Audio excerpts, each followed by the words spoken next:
Good evening. Leading the news this Friday, the Communist Party approved Mikhail Gorbachev's plan rejecting hardline Marxism. The U.S. economy showed signs of growth, but just barely. We'll have details in our news summary in a moment. Judy Woodruff's in Washington tonight. Judy? On the NewsHour tonight, we have a major focus look at the who, what, and what's next in the massive BCCI banking scandal. We have a documentary report and hear from a key U.S. senator, a top Justice Department official, and 2 journalists. Then, political analysis from Gergen and Shields. That's it for the news summary. Just ahead, the BCCI scandal and Gergen and Shields.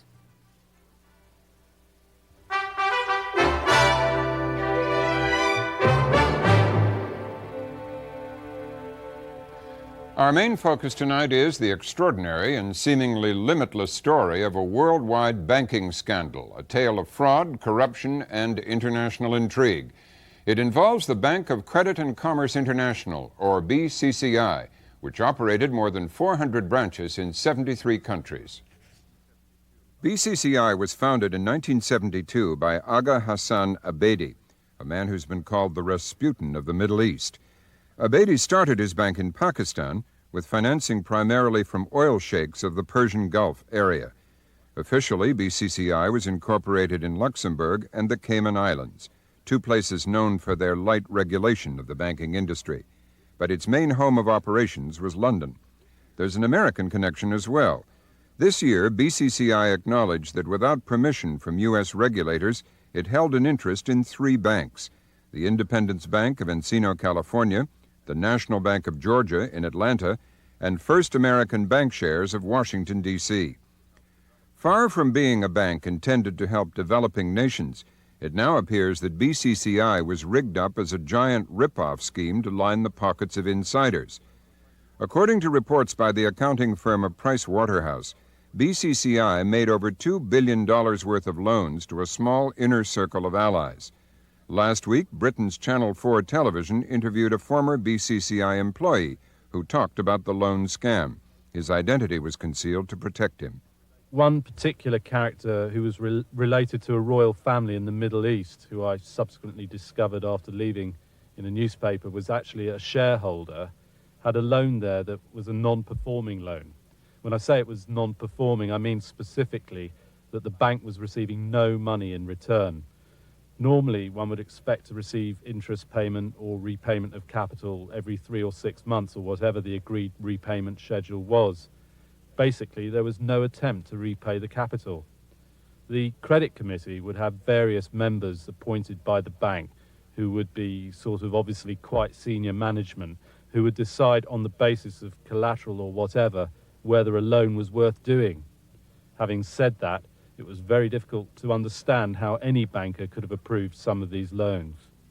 To cover the missing funds, BCCI began seeking huge cash deposits and is said to have become the financial institution of choice for some of the world's most unsavory characters. Among the bank's reported customers, dictators looting their national treasuries: Ferdinand Marcos of the Philippines, Panama's Manuel Noriega, Iraq's Saddam Hussein. Terrorists, too, were courted. Abu Nidal is said to have done business in the London branches of BCCI, using accounts there to fund attacks on Western targets. And arms dealers also became regular clients. During the Soviet occupation of Afghanistan, for example, BCCI is said to have been the main conduit for funneling money and missiles to Afghan rebels. And there are allegations that BCCI was involved in the Iran-Contra scheme for arming the Nicaraguan rebels. It's also been reported that BCCI did business with South American drug lords who had billions of dollars of dirty money that needed laundering. It was this money laundering that brought BCCI to the attention of U.S. authorities, as we hear in this report by Robert Parker of Britain's Channel 4. The first public sign that something was seriously wrong at the bank came in 1990 at Tampa in Florida, when a number of junior BCCI employees were jailed and the bank fined $15 million after admitting the laundering of drug money. But behind this apparently heavy punishment lay a plea bargain deal promising the bank immunity from further investigation, a deal which infuriated the man in charge of the customs undercover operation. The Customs Service very much wanted indictments, not only of low-level BCCI officers, but of some of its higher-level management officers. They also wanted the bank itself indicted. Unfortunately, the Justice Department did not support an indictment of the bank and did not include some of the higher-level officials. That was a great disappointment. In their undercover operations, American customs had been helped greatly by British customs, who in October 1988 raided the BCCI headquarters in Leadenhall Street in the heart of the City of London. The documents that were seized in London were probably the most important to get a sense of what the bank was like and how it operated. The picture that we drew from it was a bank that was involved in enormously questionable transactions all over the world. One which certainly at best could be described as nonchalant about criminal activity within its institution, and at worst could be seen to be specializing in criminal activity.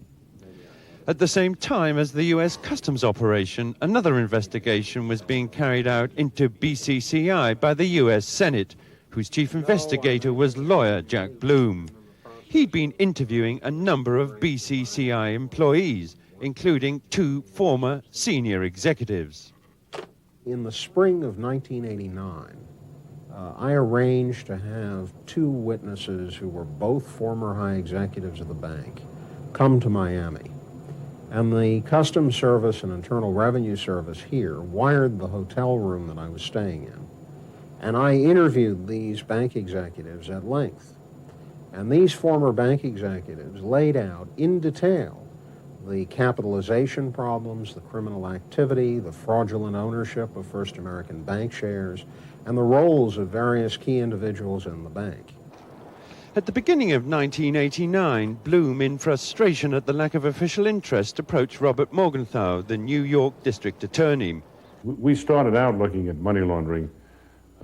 We think the laundering of money was far more extensive than that covered by their plea of guilty. In Tampa? In Tampa, we have strong allegations that there was laundering of money through New York in the hundreds of millions of dollars. And then we started to look at ownership and control in violation of American law by BCCI of an American bank. And then it was later on that we started to look at the fraudulent aspects of the bank. And we began to realize that was a serious problem in the fall of 1990. And we shared that information with the Federal Reserve Board as soon as we found that out. So why is it that the federal authorities and those in Britain appear to have ignored the alarm bells about BCCI for so long? In the States, insiders believe that BCCI's relationship with a whole range of intelligence services, including the CIA, might just be one of the reasons. The third possibility is that the various governments who had supervisory authority were told by their various intelligence services that various things had been done by the bank for the services and to please be nice to them. In effect, the bank had bought the loyalty or support of various intelligence services by helping them. In a move led by Britain, BCCI was seized on July 5th. Since then, daily revelations about the scandal have begun to rock the world's capitals. In Britain, for example, opposition leader Neil Kinnock accused Prime Minister John Major of negligence, leading to this angry exchange on Monday in the House of Commons. Despite what he knew, as Chancellor of the Exchequer, he did nothing to warn innocent people of the trap into which they were moving, of a bank that was near bankruptcy, a bank that was giving unsecured loan, a bank that wasn't fit to trade, and he let the bank trade. I regret very much that the Right Honourable Gentleman continues to conduct opposition by smear over this matter. I have told the Right Honourable Gentleman that the first knowledge I had of that fraud was on the 28th of June. On the 28th of June. On the 28th of June. If the Right Honourable Gentleman is saying I am a liar, he had better say so bluntly. If he is not, if he is not, if he is not, if he is not, if he is not, Mr. Speaker, then he had better stop insinuating it. In this country, the names of several prominent Americans have been linked to BCCI. Among them, former Defense Secretary Clark Clifford, chairman of First American Bank Shares, the Washington bank owned by BCCI. He is under criminal investigation. Jimmy Carter, whose foundation accepted an $8 million charitable contribution from the bank. And Robert Gates, who allegedly wrote a report 3 years ago on BCCI's illegal activities. Gates is President Bush's nominee to run the CIA.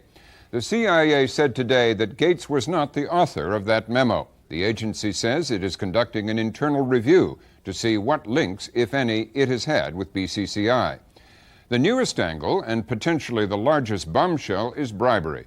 According to former Senate investigator Bloom, an ex-BCCI employee told him the bank brought millions of dollars in bribe money to Washington. Judy?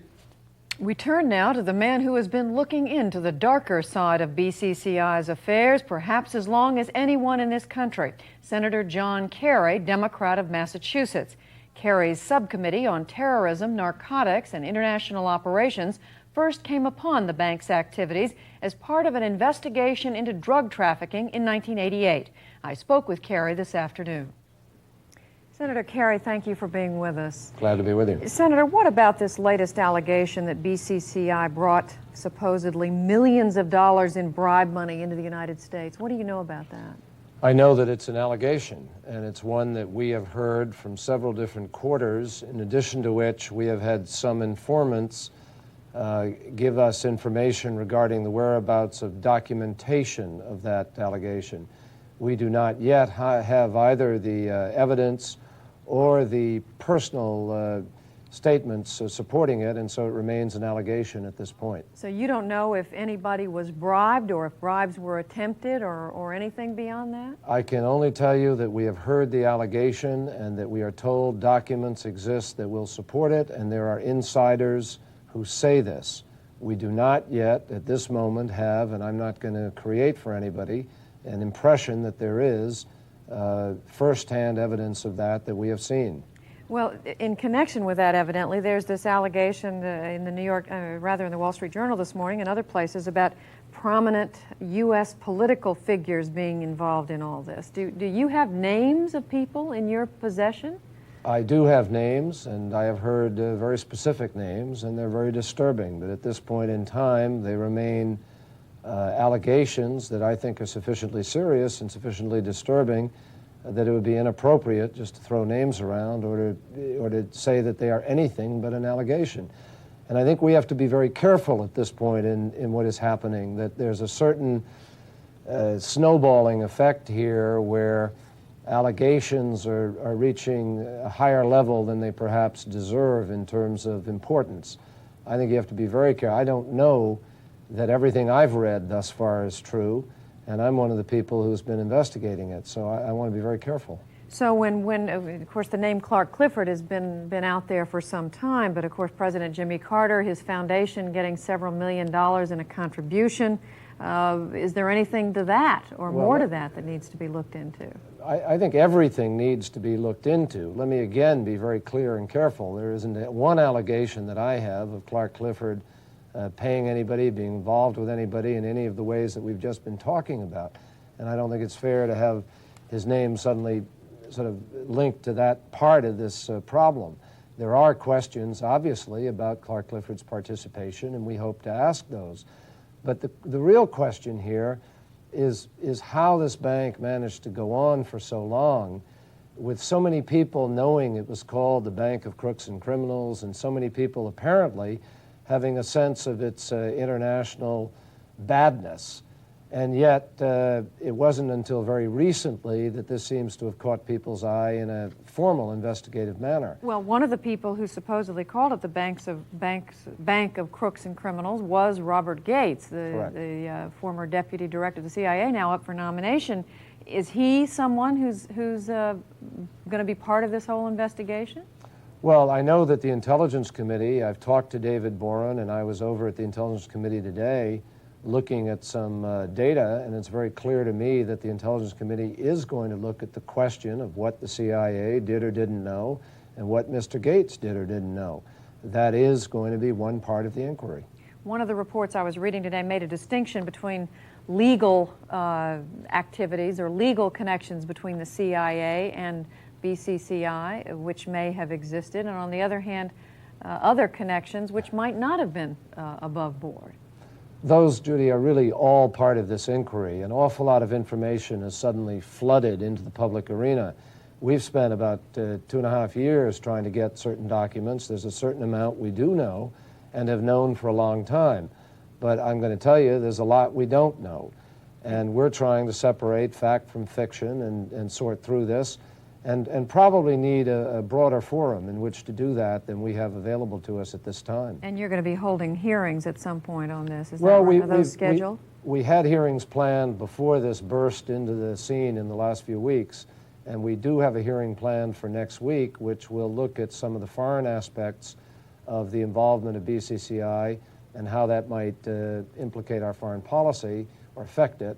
And we're also going to be looking at the impact on the banking system here in America and the regulatory process and how the current crisis may affect our own issues here at home. Well, that's what I want to ask you about. Why should American citizens be concerned about all this? Were American depositors in some of these U.S. banks the BCCI controlled hurt by this? Were American shareholders hurt? Why should Americans be concerned? Well, it remains to be seen if any depositors are going to be directly hurt at this point. Clearly, shareholders have been hurt because their value has been diminished.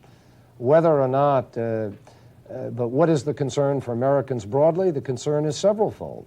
The American oversight and regulatory process is supposed to know what banking institutions are banking in America. We're supposed to know who's buying American banks.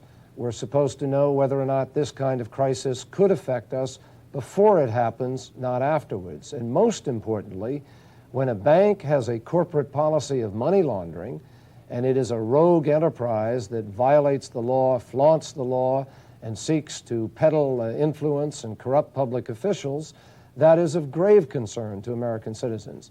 The drugs in our streets right now are tearing apart our communities, and corporate entities like BCCI are as culpable in facilitating the flow of those drugs as is the street pusher. You and others have raised serious questions about whether the Justice Department has dragged its feet in this whole thing. What is your view of that right now?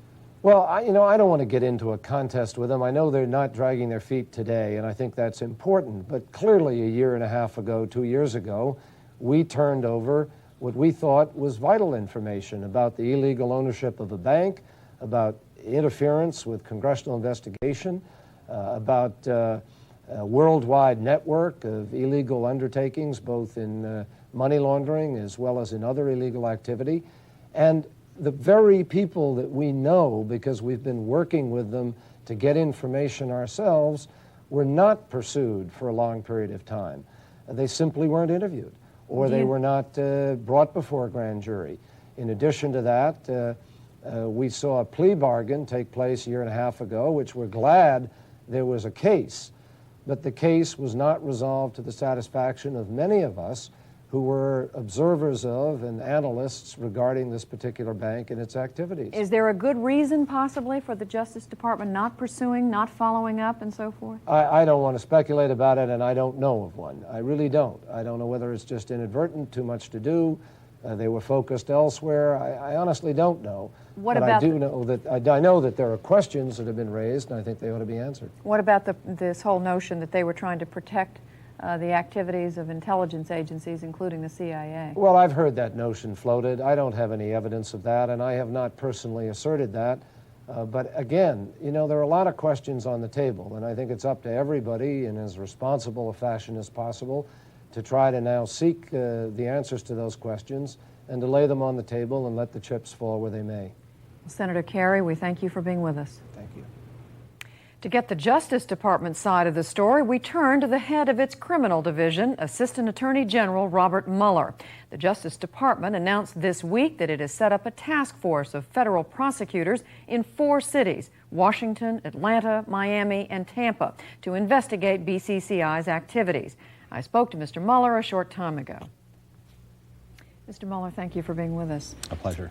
We just, of course, as you know, talked to Senator KERRY, and while he gives you credit, you at the Justice Department, for being on the case now, I think the question in many people's minds is why did it take you so long? Well, I would point out, first of all, that we began our investigation in 1986 of BCCI in Florida, and our investigation has resulted in the conviction. 1986? Excuse me, 1986, yes. 1986, and that investigation culminated in the conviction of BCCI in Tampa, Florida in 1990. And that is the only conviction of BCCI not only in the United States but also around the world. We also prosecuted and convicted 5 managers of BCCI. So to say that the Justice Department is not on the case flies in the face of these convictions. So, but how then do you explain Senator KERRY's and others' allegations? Senator KERRY just said you failed to follow up information his committee handed to you over the last 2.5 years about ownership of banks, worldwide activity, worldwide illegal activity. Well, one of the frustrations of being particularly a federal prosecutor is the fact that you conduct your grand jury investigations in secrecy, so that you do not bring charges that cannot be supported by the evidence, and consequently we are often precluded from telling people what we have done and how we have followed up on information that has been provided to us. But when they say they brought you names and they brought you evidence or information or allegations and nothing was done about it, that's different from saying that you couldn't put anything together. Well, I can assure you that when either Senator KERRY or others have brought information to us, we have taken the appropriate steps to follow up on the allegations. He and the New York U.S. Attorney Robert Morgenthau both said that all sorts of investigations that they were pursuing were depositions and so forth that were prevented from proceeding because the Justice Department stepped in and said this can't go forward because it'll interfere with something else we're doing. Well, as Senator KERRY is aware, there is a problem with Congress proceeding with, for instance, witnesses, as happened in the case of Ollie North. That presented a substantial problem down the road to prosecutions. So when we coordinate and cooperate with Senator KERRY or Robert Morgenthau, we have to do it in such a way that it does not jeopardize our ongoing investigations. And not only have we had the ongoing investigation in Tampa, but we've had investigations going in 3 other cities. So while we would like to be cooperative and have been cooperative, indeed we have provided substantial information, both to Robert Morgenthau as well as to John KERRY. We have to do it in such a way that our investigations are not jeopardized. What about the allegation in connection with all this that the reason the Justice Department didn't do more was because it was being pressured by intelligence agencies in this country? It's simply not true. We pursued aggressively, and I think Senator KERRY and Robert Morgenthau would agree that our prosecutions of BCCI in Florida were exemplary. And that, in my mind, rebuts that charge.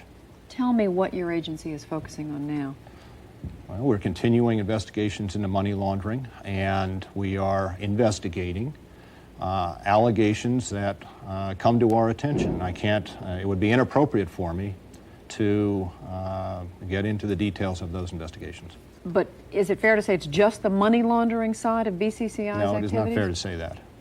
That has been in the public, so I can say that we are investigating the money laundering inasmuch as those investigations have been made public through the prosecutions in Florida. What U.S. laws do you think might have been broken in all this? What are you focusing on here? Well, what kinds of activities? I'm not going to speculate as to what the evidence might show in the future when and if and when an indictment becomes public. But in the past, we have proven violations of the conspiracy laws and the money laundering laws of the United States. You wouldn't restrict it to that, though? No, I would not. But for the layperson who's listening and wondering, why should I care about all this? How does it affect me? What would you say to them? Well, money laundering is the lifeblood of narcotics traffickers. And we have proven, in fact, the Justice Department put out in the public record, the fact that BCCI was involved in money laundering in support of narcotics traffickers. And that is something that we are concerned about, have addressed, and will continue to address. But what about the other activities of BCCI, the international supporting terrorists, holding the funds that various dictators were using, Manuel Noriega and others? I think one should sort out some of the allegations from others of the allegations. We, in the United States, are responsible for enforcing the laws of the United States. And that we're not responsible for enforcing the laws of another country. But to the extent that we have information that will assist authorities in other countries, we provide it to authorities in other countries. And in fact, in the course of our Florida prosecutions, we came across information relating to money laundering out of London, provided that to Scotland Yard, and that resulted in the conviction of 2 BCCI managers in Great Britain. Specifically, what about this list of names of prominent U.S. politicians allegedly who were the target of bribes? I'm not There's certain that what list you're allegation's talking been made. about. There has been an allegation made, I believe, by Senator Kerry's former investigator, Jack Blum, namely that millions of dollars was brought into the United States by BCCI specifically for the purpose of bribing American, prominent Americans. I have seen that allegation in Time magazine. I have, and all I can say in that regard is that any such allegation would be pursued by us aggressively, and wherever the evidence took us, we would follow. Well, Senator Kerry said he's seen the list of names. Do you have I'm such not a going list? to comment on the specifics, but if Senator Kerry has a list of names of prominent persons, I would assume that he would provide it to us. But you don't have it at this point. I'm not going to comment on what we have or do not have because I cannot, it would be inappropriate for me to discuss the details of any particular investigation. But is it fair to say that if this had happened, you'd be interested in pursuing Absolutely. it? But you can't confirm whether or not you Cannot. Well, Robert Mueller, we appreciate your being with us. It's a pleasure. Thank you. Now we hear from 2 reporters who have been covering BCCI. Jonathan Beatty is a senior correspondent at Time and the magazine's principal investigator on the story. Alan Friedman is New York correspondent for the Financial Times of London and heading up the BCCI investigation for his newspaper in this country. Jonathan Beatty, Senator Kerry says Mr. Mueller and the Justice Department are not dragging their feet now. Do you agree? Well, I think that Senator Kerry is being quite charitable. As far as we've been able to tell from the examples that we've seen, the foot dragging, if that's what you want to call it, was going on as late as this week. 3 weeks ago, or perhaps 4 weeks ago now, an attorney came to the Justice Department in Washington with a proffer from a person who had what appeared to be key knowledge, right, of some irregularities that involved, in this particular case, how the bank was started with Clifford, the organizational meeting behind it. And at least according to the attorney, he was refused an audience by the Justice Department, offered to give him his proffer. He wanted immunity for his client in writing. They refused to read it. That's not very aggressive. What do you think, Alan Friedman? Is the Justice Department now aggressive on the story, on the investigation? I think Mr. Mueller and the Justice Department have certainly got religion about the BCCI case in the last few days, but every indication we've had is that the Justice Department, according to people like Mr. Morgenthau, has actually been difficult, made things difficult. I'll give you an example. As recently as just 5 days ago, I talked to Mr. Morgenthau, and he said that witnesses of his, BCCI witnesses as well as British government officials who have key information on the case, were being asked by Department of Justice people in London not to cooperate with the New York District Attorney's investigation of BCCI. Mr. Morgenthau has said very clearly the Justice has been stonewalling. He's written letters. He's tried to get key documents. He's not been able to get them. Justice denies all of this, but clearly there's something wrong. Mr. Beatty, Mr. Mueller also vigorously denies the charge by your magazine in your story, your cover story, that justice reined in its probe as part of a concerted effort to try and derail any investigation. You just heard him say it's simply not true. How do you respond to that? Well, I respond, of course, that we stand by what we said. I think the preponderance of evidence is almost overwhelming that the Justice Department has not pursued this with vigor. Mr. Mueller keeps talking about the fact that in 1988 they indicted the bank.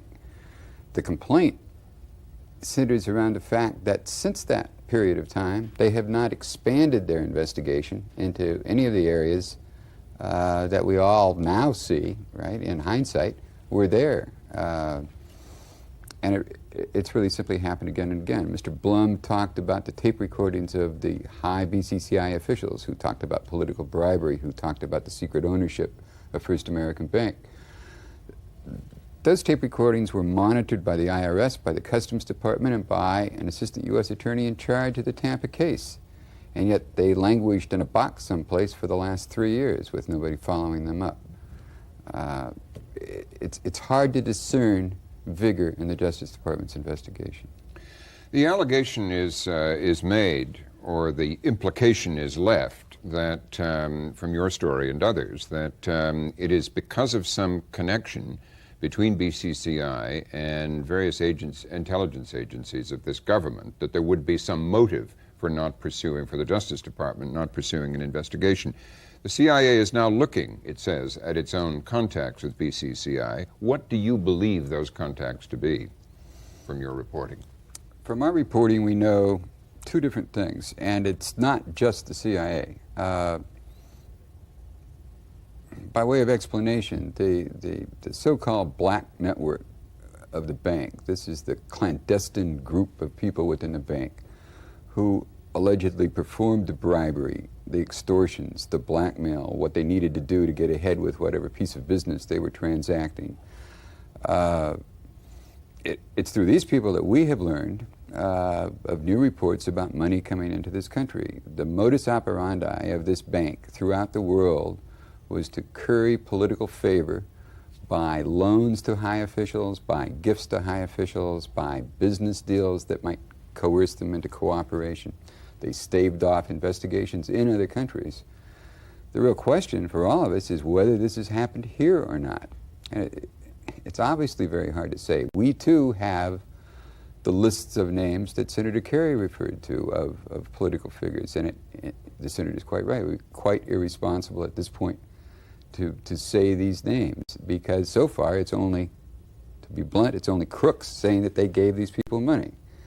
But the fact that they have laid money into this country is pretty obvious. The millions of dollars to President Carter were being given at the same time that Mr. Abity, the founder of the bank, was gaining favor and notoriety in many other countries through similar bequests. Well, apart from trying to buy influence or good reputation or whatever, what about the CIA or other U.S. intelligence agency contacts with BCCI?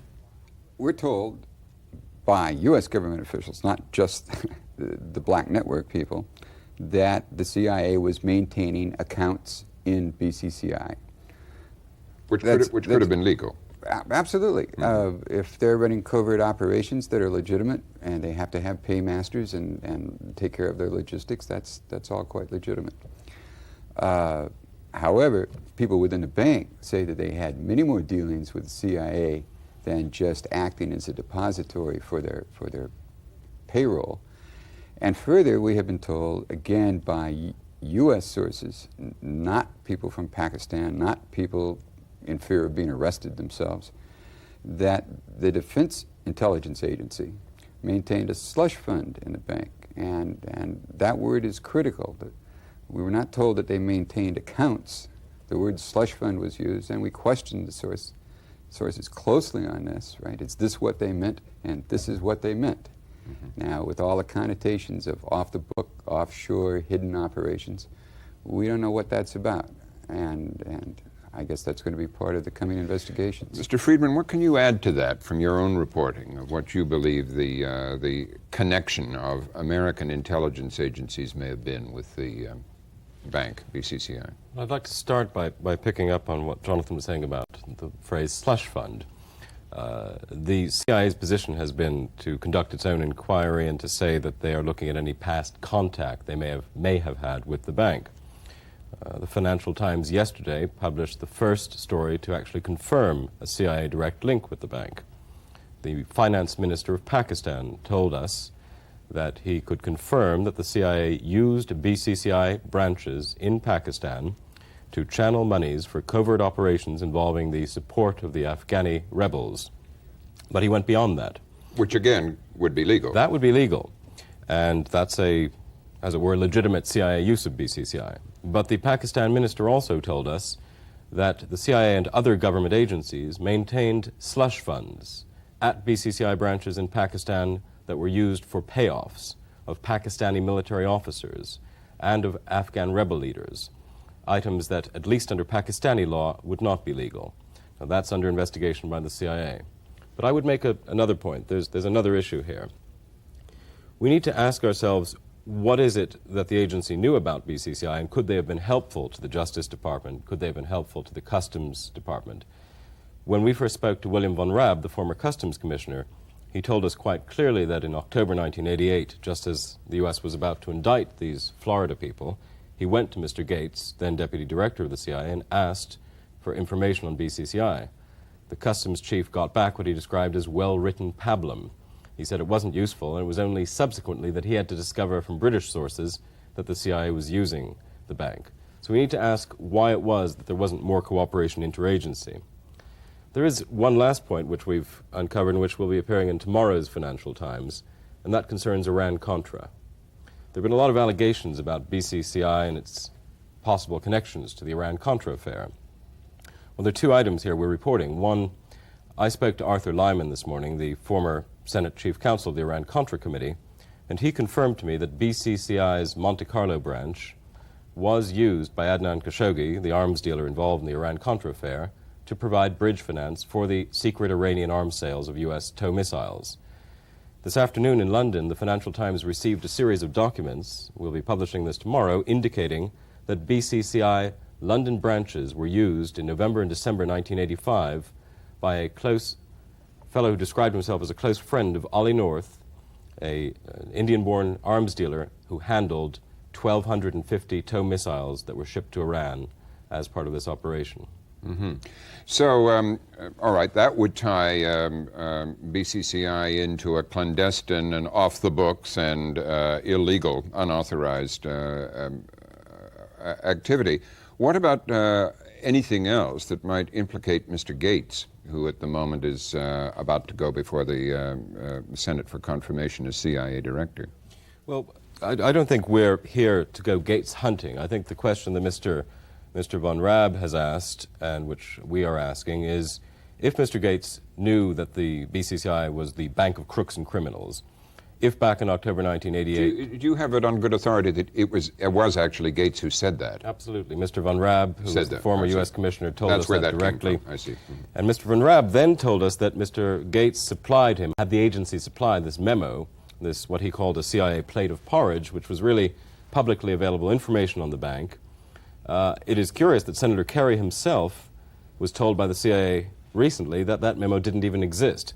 So there's something that needs explaining here. I'm sure that the agency will be conducting its own internal investigation, but there are a lot of unanswered questions here, certainly. What can you add in our last minute, Mr. Beatty, that you think links the Gates story at the moment to the BCCI story? Well, what's happened, I think, is that the two scandals that are now facing, that Americans are looking at, have now become linked. We are going to go back and revisit, necessarily, Iran-Contra in the examination of Mr. Gates and what he knew. And now that we see BCCI as perhaps part of the funding mechanism for the Contras, and perhaps with a little more sinister spin to it, perhaps funding for other off-the-books, off-the-reservations activities, these things are going to meld, and there are going to be more questions about what Mr. Gates and what the White House knew and when they knew it. Well, Jonathan Beatty, Alan Friedman, thank you both for joining us. Thank you.